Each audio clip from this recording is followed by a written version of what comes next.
क्या आपकी रातों की नींद उड़ चुकी है? ये अंदरूनी खौफ, ये बेचैनी, क्या ये आपको अंदर ही अंदर जला रही है? सोचें, जब दुनिया का हर सहारा टूट जाए तो आप कहां जाएंगे?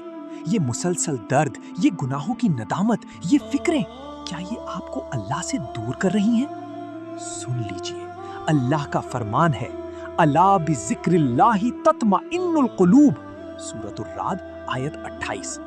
तर्जुमा, सुन लो, सिर्फ अल्लाह के जिक्र ही से दिलों को सुकून मिलता है।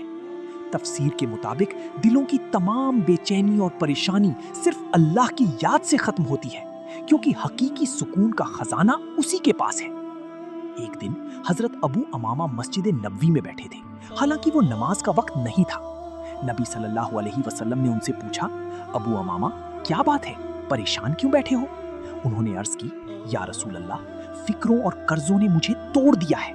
तो आप सल्लल्लाहु अलैहि वसल्लम ने उन्हें वो अजीम दुआ सिखाई जो हर गम को मिटा देती है।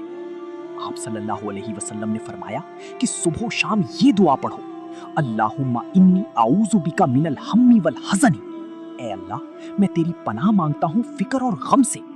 जब हजरत अबू अमामा ने इस दुआ को अपनाया तो उनकी सारी घबराहट, खौफ और बोझ अल्लाह ने पलक झपकते में दूर कर दिया।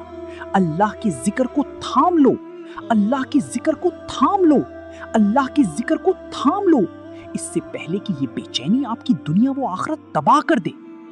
क्या आप भी अपने दिल को सुकून देना चाहते हैं? तो कमेंट में या अल्लाह लिखकर उसकी रहमत पर यकीन करें।